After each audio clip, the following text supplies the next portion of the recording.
নমস্কার, গুরুকুল ইনফো চ্যানেলে জানাই আপনাদের স্বাগত। পঞ্চম বেতন কমিশনের বকেয়া ডিএ নিয়ে সুপ্রিম কোর্ট ইতিপূর্বেই যে রায় দিয়েছিল, সেই রায়ের পরিপ্রেক্ষিতে রাজ্য সরকারি কর্মী যারা আছেন তাদের বকেয়া ডিএ একদম পিএফ অ্যাকাউন্টে কিছুটা মিলেছে।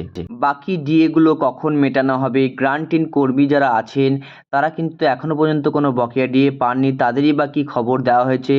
নবান্ন অর্থাৎ নতুন যে সরকার, সেই সরকার কোন পথে হাঁটতে চলেছে, তাদের কী সিদ্ধান্ত, কটা কিস্তিতে মেটাতে চলেছে বা মেটাতে পারে এবং কত সাল পর্যন্ত ডেডলাইন বেঁধে দেওয়া হয়েছে, সবটাই আপনাদের সামনে শেয়ার করবো। ভিডিওটি শুরু করার আগে যারা নতুন তাদের বিশেষ অনুরোধ, চ্যানেলটি সাবস্ক্রাইব করে পাশে থাকবেন, পাশে থাকা বেল বাটনটি অবশ্যই প্রেস করে দেবেন।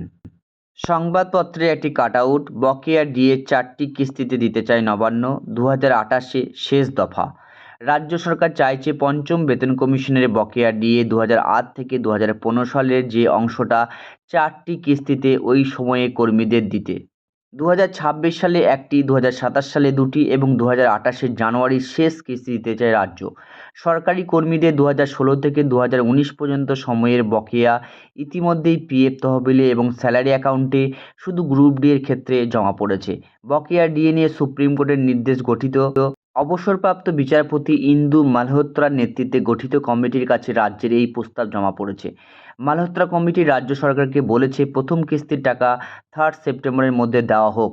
তবে যেসব কর্মীর ই সার্ভিস বুক আপডেট ও স্ক্যান হয়েছে তারাই এটা পাবেন। রাজ্য সরকার অবশ্য পেনশনভোগীদের 2008 থেকে 2019 সময়ের বকেয়া ডিএ মিটিয়ে দেওয়ার কথা কমিটিকে জানিয়েছে। যেসব পেনশনভোগীর ব্যাংক অ্যাকাউন্ট কলকাতা পুরসভা এলাকায়, তাদের বকেয়া এখনও না দেওয়ার বিষয়টি উল্লেখ সহ এই সমস্যা মেটাতে কী ব্যবস্থা নেওয়া হয়েছে রাজ্য সরকার জানিয়েছে। তবে মালহোত্রা কমিটির বৈঠকের নথি বলছে, সরকারি অনুদানে চলা গ্রান্ট ইন এড শিক্ষা প্রতিষ্ঠান, পুরসভা, পঞ্চায়েত, স্বশাসিত সংস্থা প্রভৃতির কর্মী ও পেনশনভোগীদের বকেয়া ডিএ বিষয়ের কোনো উল্লেখ নেই। রাজ্য সরকার গত জুলাই মাসে সুপ্রিম কোর্টে লিখিতভাবে জানিয়েছে, গ্রান্ট ইন এডে চলা প্রতিষ্ঠানগুলির ক্ষেত্রে বকেয়া ডিএর বিষয়ে এই মামলার আওতাধীন নয়। তবে রাজ্য সরকার তাদেরও বকেয়া ডিএ দিতে ইচ্ছুক। সুপ্রিম কোর্টে বকেয়া ডিএ মামলার আগামী শুনানি 18 আগস্ট। ওই মামলার অন্যতম পক্ষ confederation of state government employees সাধারণ সম্পাদক মলয় মুখোপাধ্যায় জানান, মালহোত্রা কমিটির রিপোর্ট সহ পুরো বিষয়টি নিয়ে ওই দিন আদালত তাদের আইনজীবী বক্তব্য রাখবেন। কমিটি রিপোর্টে সরকারি বকেয়া ডিএ নিয়ে রাজ্য সরকারের যাবতীয় বক্তব্য, এখনও পর্যন্ত কত সরকারি কর্মী পেনশনভোগীর সংখ্যা, তাদের মোট কত টাকা দেওয়া হয়েছে, কতজনকে দেওয়া হয়নি বা দেওয়া যায়নি তা বিস্তারিত উল্লেখ থাকবে। অন্যদিকে সোমবার নবান্নে বসেছিল সপ্তম বেতন কমিশনের প্রথম বৈঠক। প্রাথমিক পর্যালোচনা ছাড়াও নয়া বেতন কমিশন সংক্রান্ত একটি পোর্টালও খোলা হবে।